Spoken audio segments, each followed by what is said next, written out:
Acababa de pulsar el botón de confirmación en mi ordenador, viendo cómo los últimos 50.000 euros de la cuenta de mi hermano Carlos se evaporaban hacia una offshore en las Caimán, mientras él brindaba con champán en su ático de Salamanca, ajeno a que su mundo acababa de inclinarse hacia el abismo. La Navidad pasada, en la cena familiar, se habían reído a carcajadas cuando abrí mi único regalo, una bufanda raída que mi madre me había tejido con hilos sobrantes, llamándome el pobre Alejandro, el que llegó sin nada bajo el árbol. Ahora, en esta víspera de Nochebuena, su imperio inmobiliario construido sobre mis espaldas se desmoronaba como un castillo de naipes húmedos, y el regalo que les enviaría no sería un lazo rojo, sino una factura de ruina absoluta. Madrid bullía bajo las luces parpadeantes de la Gran Vía, pero yo me sentía como un fantasma en mi propio cuerpo, caminando por las aceras resbaladizas de la Plaza Mayor. El frío del diciembre madrileño me calaba los huesos, pero no tanto como el veneno que me había inyectado aquella cena. Recordaba cada detalle con la claridad de una herida fresca. La mesa larga en el chalet de La Moraleja, adornada con servilletas de lino bordado y copas de cristal tallado que tintineaban como risas crueles. Mi hermano Carlos, con su traje de Armani impecable y su sonrisa de tiburón, había alzado su copa y dicho, por la familia y por Alejandro, que al menos nos alegra con su autenticidad humilde. Laura, su esposa, había soltado una carcajada aguda, cubriéndose la boca con manicura perfecta, mientras sus ojos verdes destellaban con ese desdén que reservaba para los que no encajábamos en su catálogo de perfección. Sí, cariño, al menos no finge. Algunos nacen para brillar, otros para aprender la lección. Yo había sonreído entonces, apretando los dientes hasta que sentí el sabor metálico de la sangre en la lengua. Tenía 32 años, un piso diminuto en Malasaña que pagaba con turnos dobles en un banco de segunda fila, y un corazón que aún sangraba por la muerte de mi padre, 5 años atrás. Papá había sido el pilar de todo, el constructor incansable que levantó el imperio familiar desde un taller en Vallecas hasta torres de oficinas en el norte de la ciudad. Carlos y yo éramos sus hijos, pero él siempre había visto en mí al soñador, al que prefería dibujar planos imposibles en servilletas antes que firmar contratos. Cuando el cáncer se lo llevó, el testamento fue un mazazo, el 80% para Carlos, por su visión empresarial, y el resto dividido entre deudas y un fondo fiduciario para mí que apenas cubría mis facturas. Es lo justo, me dijo el notario, con esa frialdad burocrática que odié desde el primer día. Justo. Como si la justicia se midiera en euros y no en noches en vela cuidando a un moribundo. Desde entonces, las Navidades se habían convertido en un ritual de humillación. Cada 24 de diciembre, Carlos y Laura nos convocaban a su mansión como a mendigos en una fiesta de ricos. Mamá, con sus ojos hundidos por el duelo, asistía por obligación, susurrándome al oído, no les des el gusto, hijo. Pero yo iba, año tras año, tragándome el orgullo como un veneno lento. Aquella última cena fue el detonante. Cuando abrí la bufanda, mi único obsequio, envuelto en papel de periódico, el silencio se rompió en risas. Mira, el regalo del siglo. ¿Viene con cupones de descuento para el metro?, bromeó Carlos. Y Laura añadió, ay, Alejandro, algún día aprenderás que la vida no es un cuento de hadas para perdedores. Perdedor. La palabra se clavó en mí como un cuchillo, recordándome todas las veces que había renunciado a mis sueños para sostener el negocio familiar. Yo era el que revisaba las cuentas a medianoche, el que alertaba sobre burbujas inmobiliarias que Carlos ignoraba por codicia. Y ahora, ¿esto? Me levanté de la mesa con las manos temblando, murmurando una excusa sobre un dolor de cabeza. Afuera, bajo la lluvia helada de La Moraleja, vomité no solo la cena, sino años de rabia contenida. De vuelta en mi piso, con el eco de sus risas zumbándome en los oídos. Me senté frente al ordenador. No era un jeque de película, pero 15 años en banca me habían dado herramientas, accesos residuales a sistemas antiguos del negocio familiar, contactos en paraísos fiscales de las Canarias, y un conocimiento quirúrgico de las debilidades financieras. Carlos confiaba en mí lo suficiente como para dejarme ayudar con las cuentas. Un gesto de condescendencia que ahora usaría como arma. Abrí un archivo encriptado, Proyecto Ceniza. Era mi plan, trazado en las noches de insomnio. Un laberinto de transferencias falsas, préstamos encadenados y manipulaciones sutiles que harían que su fortuna se evaporara gota a gota. No era robo, era justicia poética. Ellos me habían despojado de mi herencia emocional, de mi dignidad en la mesa familiar. Yo les quitaría lo material, lo que más les dolía. Los días siguientes fueron un torbellino de preparativos. Llamé a Elena, mi vieja amiga de la universidad, una abogada astuta con bufete en Chueca que odiaba a los niños de papá como Carlos. Necesito tu ayuda, pero sin preguntas. Le dije por teléfono, mi voz ronca por la falta de sueño.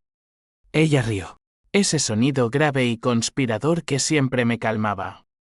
Alejandro, si es contra tu hermano, cuenta conmigo. Ese cabrón se merece un buen revolcón.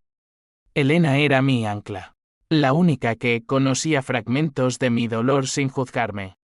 Hija de inmigrantes gallegos, había escalado sola en un mundo de enchufes. Y veía en mí al aliado perfecto. Nos reunimos en un café discreto de Lavapiés, rodeados de murales callejeros que gritaban rebeldía. Le mostré los esquemas, una serie de deudas ficticias que enlazaría a las propiedades de Carlos, haciendo que los bancos lo asfixiaran con embargos. Es limpio. Mentí. Solo. Equilibrar la balanza. Pero en el fondo, sabía que no lo era. Cada clic en el teclado me hacía cuestionarme, ¿soy el héroe o el villano? La rabia me impulsaba. Un fuego que ardía en el pecho, recordándome sus burlas. Pero flechas de duda me asaltaban, ¿y si mamá se enteraba? ¿Y si hería a sus hijos? Mis sobrinos inocentes. Sacudí la cabeza, bebiendo un sorbo de café amargo. No había vuelta atrás. La Navidad se acercaba, y con ella, mi venganza. Madrid, con sus belenes iluminados y villancicos en cada esquina, parecía burlarse de mí también, pero yo ya no era el bufón. Era el verdugo. La primera fase del plan se activó una semana antes de Nochebuena, cuando transferí 10.000 euros de una cuenta auxiliar de la empresa a un proveedor fantasma en Barcelona. Carlos ni lo notó. Estaba demasiado ocupado posando para fotos en la inauguración de su último ático en Chamberí, con Laura a su lado, luciendo un vestido rojo que gritaba éxito. Yo lo vi todo desde mi móvil, acechando sus redes sociales como un depredador en la sombra. Navidad de ensueño en familia, capcionó ella, con emojis de árboles y copas. Familia. La palabra me revolvió el estómago. Mi familia era un espejismo, un club exclusivo del que me habían expulsado por no pagar la cuota de la codicia. Elena me entregó los documentos falsos esa tarde, en un sobremanila que olía a tinta fresca y traición. Son impecables, susurró, sus ojos castaños brillando con una mezcla de excitación y aprensión. Estábamos en su despacho. Un rincón caótico de libros de derecho y plantas marchitas que contrastaba con el glamour de Carlos. He usado un contacto en el registro mercantil. Nadie rastreará esto hasta nosotros. Le pregunté por qué lo hacía. ¿Por qué arriesgaba su licencia por mí? Ella se encogió de hombros, encendiendo un cigarrillo electrónico con sabor a vainilla. ¿Por qué odio a los que pisan cabezas para subir? Y porque tú, Alejandro, mereces más que migajas. Sus palabras me tocaron, un bálsamo en la tormenta de mi alma. Elena siempre había sido así, la confidente que me sacó de la depresión tras la muerte de papá. Las noches en que bebíamos vino barato en su sofá y planeábamos un futuro que nunca llegó. Pero esa noche, solo en mi piso, la duda me asaltó como un ladrón. Miré el Belén improvisado en mi ventana, un pastorcillo de barro que mamá me regaló de niña. Y recordé las navidades de infancia en nuestro viejo piso de Usera. Papá llegaba con los brazos cargados de paquetes envueltos en papel chillón. Y Carlos y yo corríamos a abrazarlo, riendo hasta que nos dolía la barriga. La Navidad es para compartir, hijos, decía él, con esa voz grave que aún echo de menos. Compartir. ¿Dónde se había perdido eso? En las reuniones ejecutivas donde Carlos me relegaba a asistente. En las cenas donde Laura me servía porciones más pequeñas como si fuera un perro callejero. La rabia volvió, caliente y justificada. Abrí mi laptop y ejecuté el siguiente paso, un préstamo puente de 100.000 euros a nombre de la empresa, respaldado por propiedades sobrevaloradas. El banco lo aprobó en horas. Yo conocía sus debilidades. Los inspectores corruptos que miraban para otro lado por una botella de Rioja. Al día siguiente, Carlos me llamó. Su voz era jovial, pero con ese tinte de superioridad que me erizaba la piel. Hermano, ¿vienes a la cena pre-navideña? Mamá insiste. Y trae algo decente esta vez. Nada de artesanías. Reprimí una risa amarga. ¿Algo decente? Claro. Carlos. Traeré lo mejor que tenga. Colgué antes de que pudiera responder. Mi pulso acelerado. La ironía era deliciosa, él, pidiéndome regalos mientras yo ya le había robado el equivalente a un yate. Pero no era suficiente. Quería que sintiera el vacío, el pánico de ver su cuenta en rojo como la sangre que me hirvía. Elena y yo nos encontramos de nuevo esa semana, esta vez en un bar de Malasaña con Jess flotando en el aire cargado de humo. Ella traía noticias, el proveedor fantasma ya ha facturado el pago. Si Carlos no lo detecta pronto, la cadena de deudas se activará sola. Bebí mi caña despacio, saboreando el amargor. Lo detectará tarde. Siempre lo hace.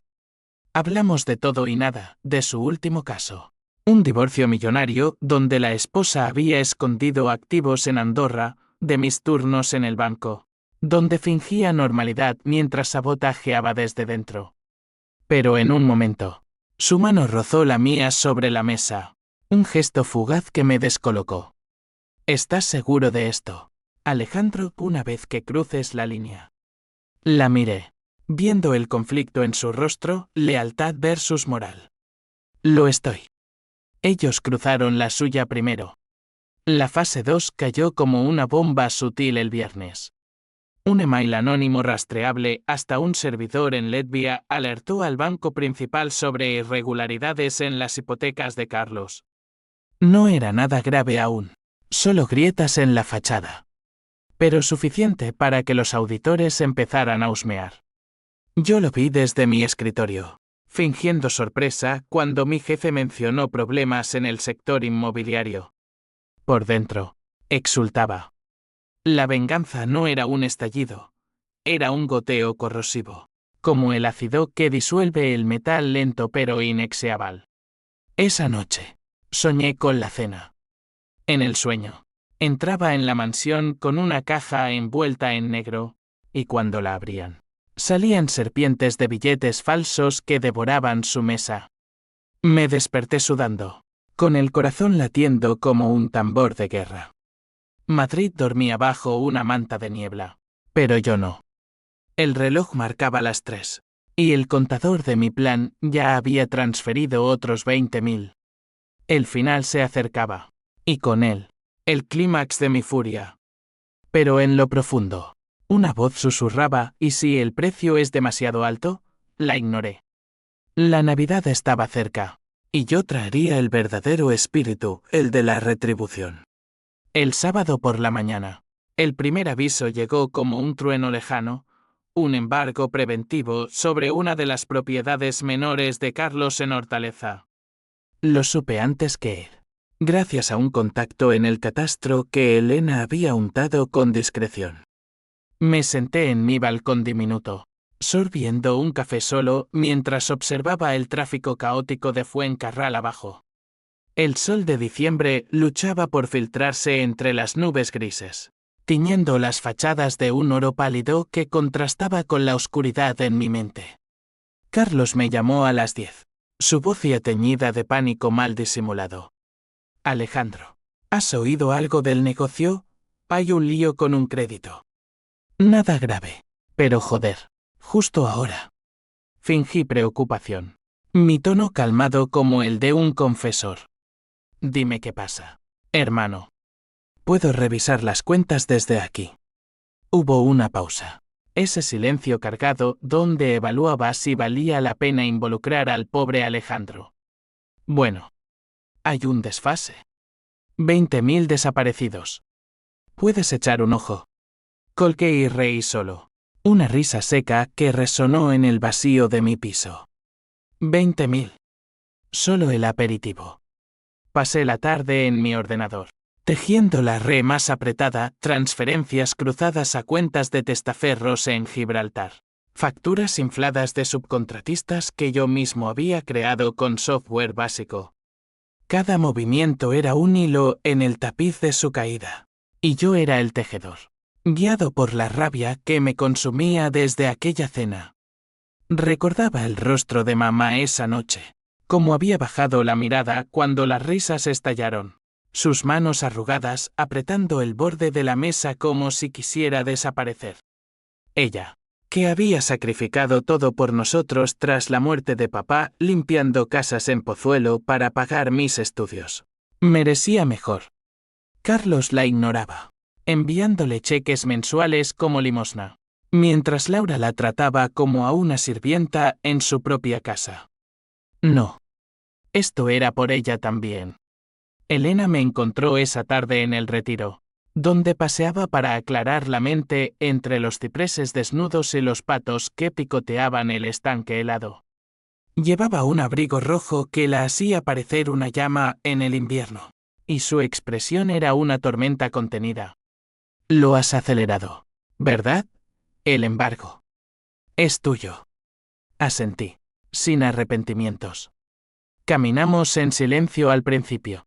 El crujido de la grava bajo nuestros pies como un reloj contando los segundos hasta el caos. Carlos está frenético, dijo ella al fin. Me llamó anoche, pidiendo consejo legal. Tuve que fingir neutralidad. La miré, sorprendido. ¿Te llamo a ti? ¿Por qué? Ella se detuvo, sacando un cigarrillo del bolsillo. Porque soy la mejor en divorcios y quiebras. ¿Y por qué? En el fondo, sabe que soy tu debilidad. Encendió el humo, exhalando una nube que se disipó en el aire frío. Pero no te preocupes. Le di consejos genéricos. Nada que lo salve. Hablamos entonces de los riesgos, la policía. Si rastreaban las IP, la prensa. Si el escándalo salpicaba el nombre familiar. Es drama puro, Alejandro. Tu hermano es un símbolo en Madrid, el joven empresario que resucitó el legado de tu padre. Ella tenía razón. Carlos era el dorado, el que salía en El País sonriendo junto a concejales, mientras yo era el invisible, el contable gris. ¿Pero eso cambiaría? ¡Qué salpique!, respondí, mi voz endurecida por la determinación.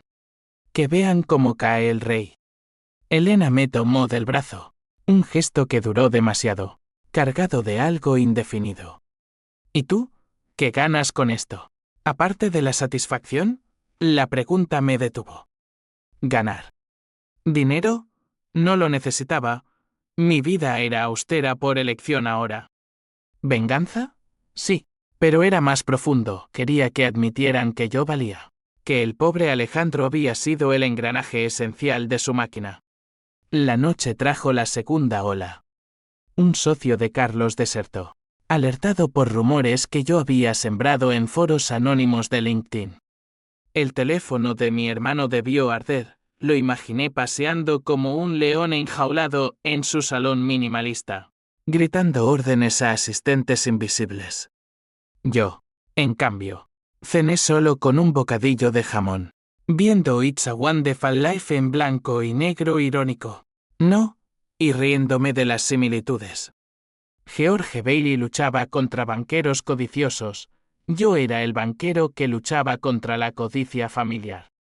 A medianoche, ejecuté la transferencia mayor, 40.000 a una ONG ficticia en Sevilla, disfrazada de donación navideña. El saldo de Carlos bajó a un mínimo histórico. Mañana, en la cena familiar, lo vería desmoronarse. Pero el sueño no vino fácil. Me desperté varias veces, perseguido por visiones, el llanto de mis sobrinos, Luca y Sofía, abriendo regalos envueltos en promesas rotas. ¿Eran ellos culpables? No, pero la venganza no distingue. Arrasa como un incendio forestal en la sierra de Guadarrama. Me consolé pensando en la lección, la humildad que Carlos nunca aprendió. Al amanecer, con el cielo madrileño tiñéndose de rosa, me vestí con mi mejor camisa, la única decente que tenía, y salí hacia La Moraleja. El metro me llevó como un peregrino al Calvario, y en cada estación, juraba que esta Navidad sería la última en que me burlaran. Entré en la mansión con una sonrisa plástica, abrazando a mamá en la puerta. Hijo, ¿estás bien? Pareces cambiado. La besé en la frente, oliendo a su perfume de lavanda. Mejor que nunca, mamá. Esta vez, traigo un regalo inolvidable.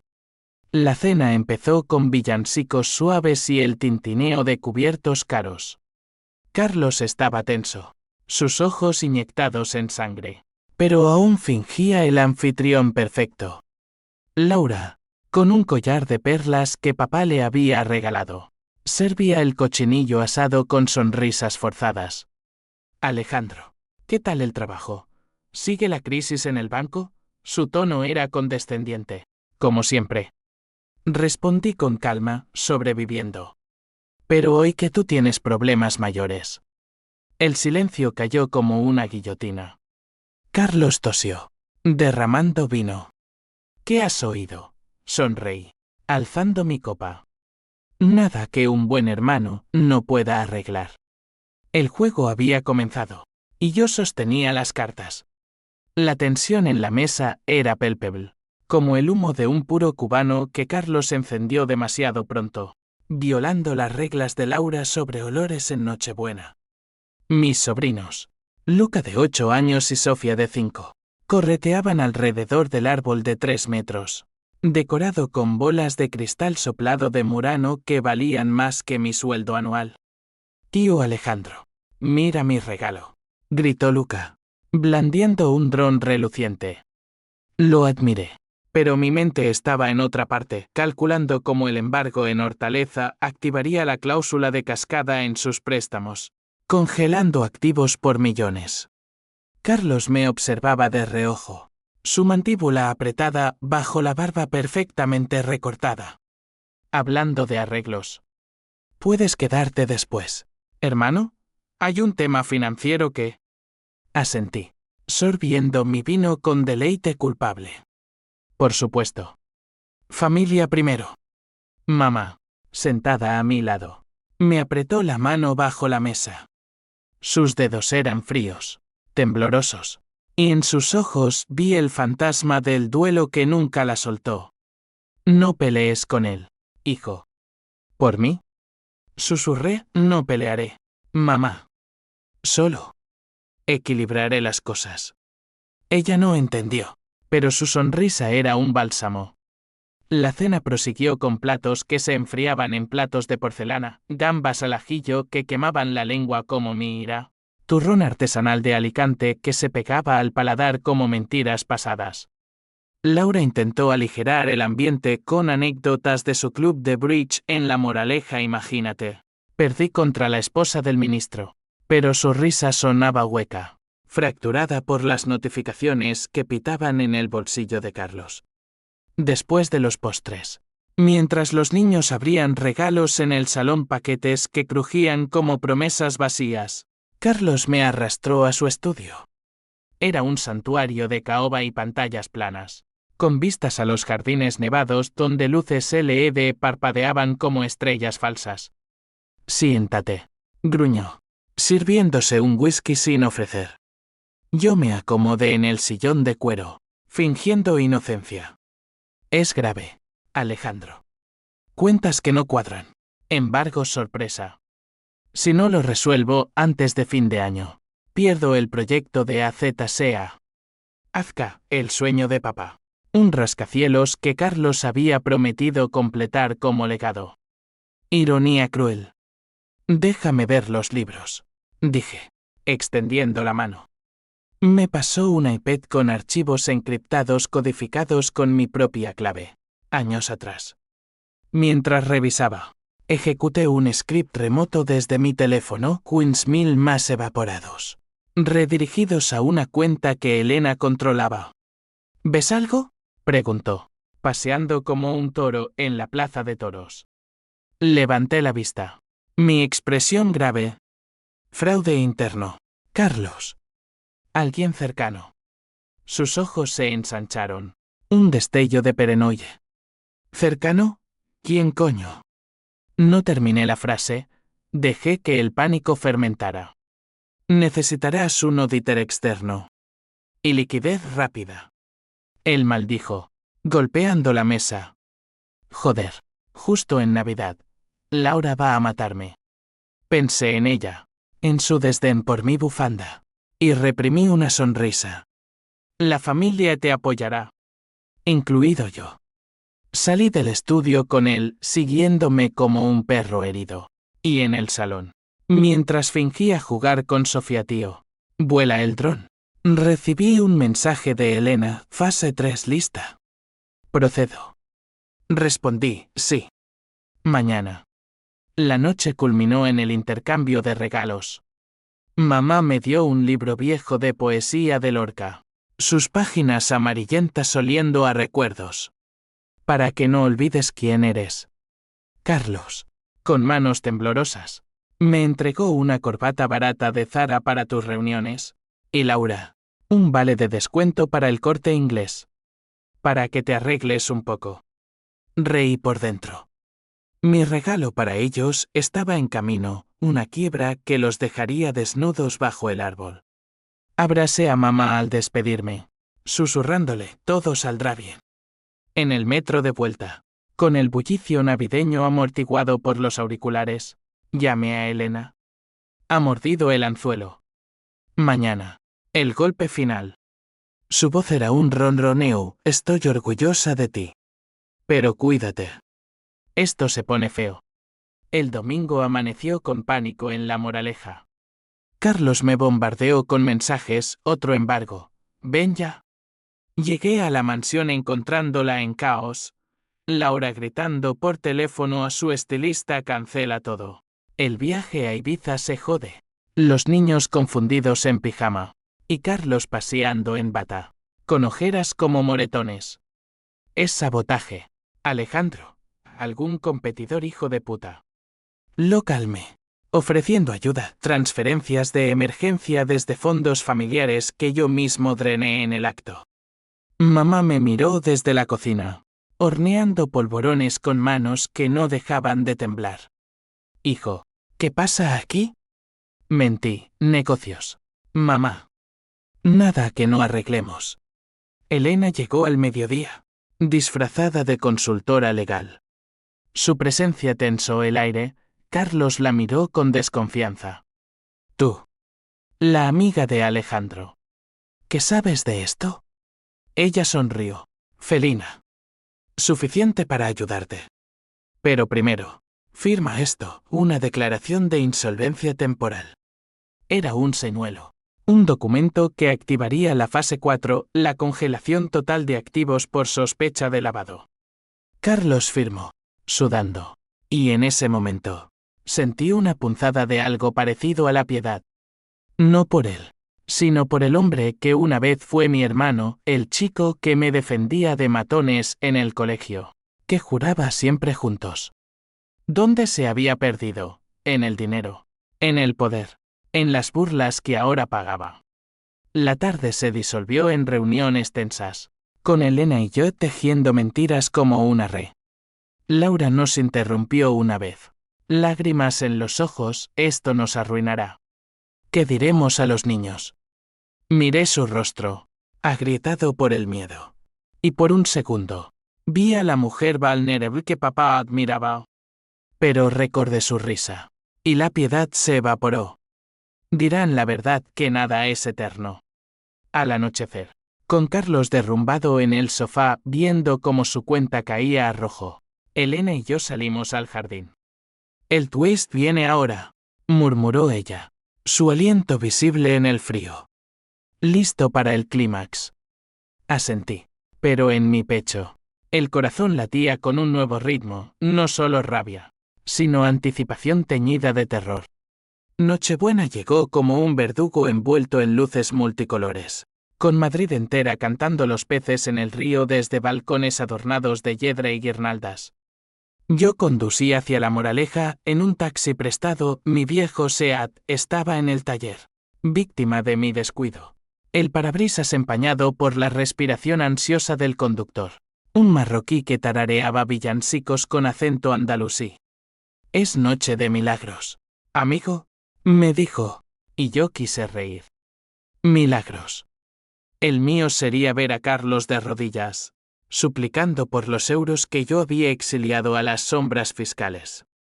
Pero en el fondo, una náusea me subía por la garganta. ¿Era esto un milagro o una maldición que me devoraría? La mansión estaba iluminada como un crucero de lujo, pero el interior era un velatorio disfrazado. Carlos abrió la puerta con una sonrisa postiza, su traje arrugado como su orgullo. Hermano, entra, entra. Salvemos la Navidad. Laura, con maquillaje corrido bajo los ojos, me besó en la mejilla con labios fríos. Gracias por venir. Necesitamos unidad. Unidad. La palabra me quemó. Los niños corrieron a abrazarme, ajenos al apocalipsis, Luca con un jersey nuevo de lana italiana, Sofía con lazos en el pelo que brillaban como falsas esperanzas. Mamá, en la cocina, removía el caldo de cocido con una cuchara de madera, su rostro una máscara de estoicismo gallego. Siéntate, hijo. Come. El odio no llena el estómago. La cena fue un campo minado. Cada bocado el cordero lechal crujiente. Las migas extremeñas esponjosas sabía a ceniza en mi boca. Carlos bebía sin parar. Su charla errática, saltando de anécdotas de papá a lamentos por traidores invisibles. Joder, Alejandro, si supieras. Mañana pierdo el ático de Salamanca si no encuentro liquidez. Lo miré fijamente. Mi tenedor suspendido. Entonces encuéntrala. Usa lo que queda de la herencia. Sus ojos se clavaron en mí. Un destello de sospecha. ¿La herencia? Tú recibiste tu parte. No. Mentí con fluidez, sí, pero la invertí. Mal, quizás. Laura intervino. Su voz aguda, al menos tú, no lo perdiste todo en caprichos. Nosotros. Se calló, lágrimas rodando. Por un instante, vi el conflicto en ella, la mujer ambiciosa que había amado a Carlos por su luz, ahora apagada por mi sombra. Elena llegó tarde, con un vestido negro que la hacía parecer una viuda en fiesta. Disculpen el retraso. Tráfico infernal. Carlos la saludó con frialdad, pero la necesitaba, sus consejos eran la cuerda que lo ahorcaba lentamente.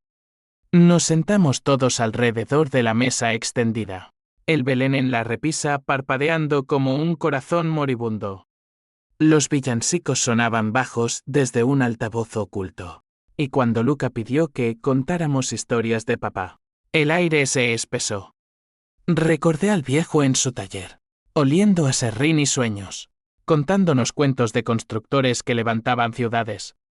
Papá decía que la familia es el andamiaje. Dije. Mi voz ronca. Carlos asintió, borracho de nostalgia y Macallan. Sí. Y nosotros lo jodimos. Fue el momento. Saqué mi teléfono bajo la mesa, pulsando el botón que activaba el clímax. Un email masivo a todos los acreedores, prueba fabricada de malversación. Enlaces a transferencias sospechosas. En minutos, los teléfonos vibraron como serpientes enfurecidas. El primero en caer fue el de Carlos. Una llamada del banco. Su rostro palideciendo al escuchar congelación total de activos. Colgó, mirando alrededor como un animal acorralado. ¿Qué coño?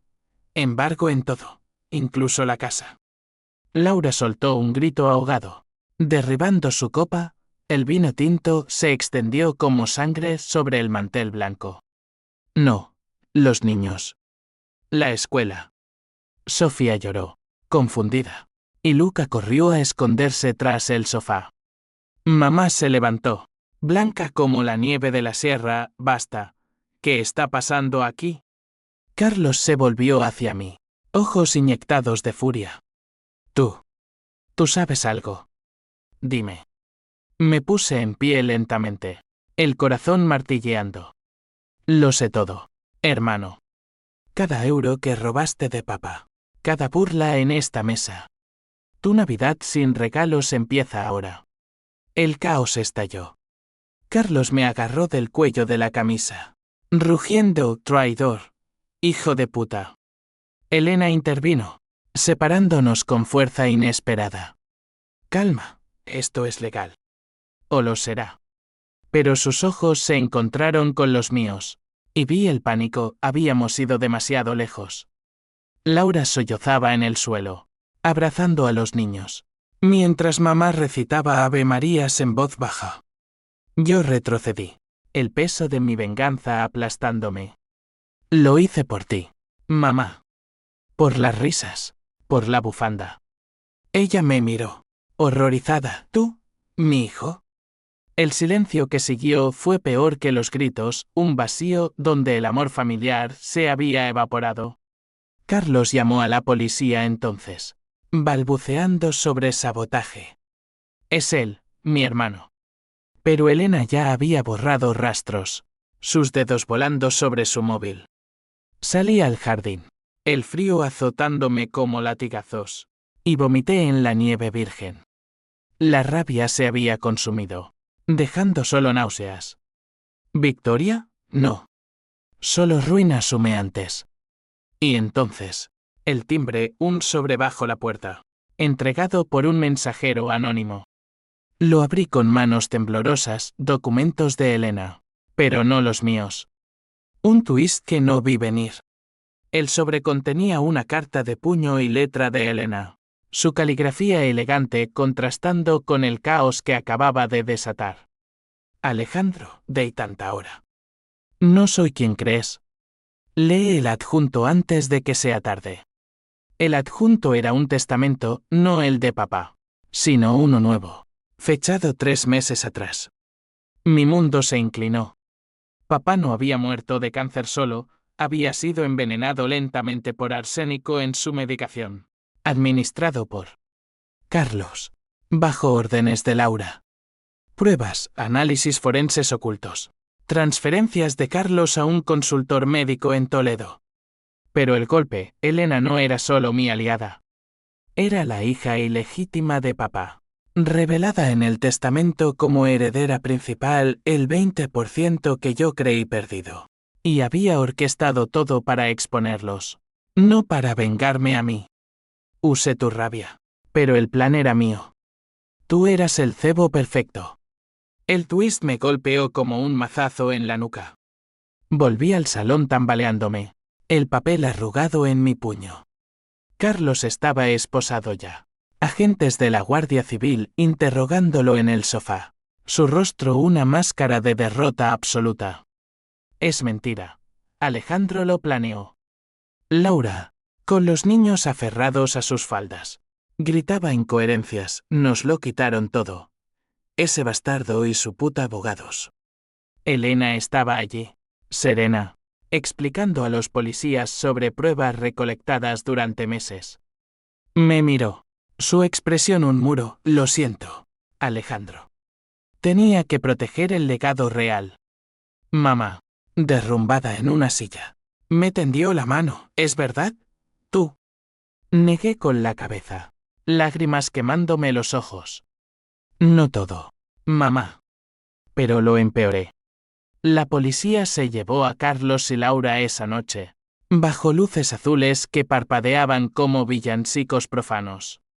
Los niños fueron a una tía lejana en Toledo, sollozando en brazos de extraños. Mamá y yo nos quedamos solos en la mansión vacía, el árbol de Navidad inclinado como un borracho, bolas de cristal rotas en el suelo. Hijo, ¿por qué? Murmuró ella, su voz un hilo. Le conté todo, las burlas, el plan, la traición de Elena. Ella lloró entonces. No por ellos, sino por nosotros. Tu padre siempre dijo que el rencor es un veneno que matamos primero. Tenía razón. Mi venganza había vaciado sus cuentas, pero también las mías, de confianza, de familia, de alma. Los meses siguientes fueron un torbellino de juicios y titulares.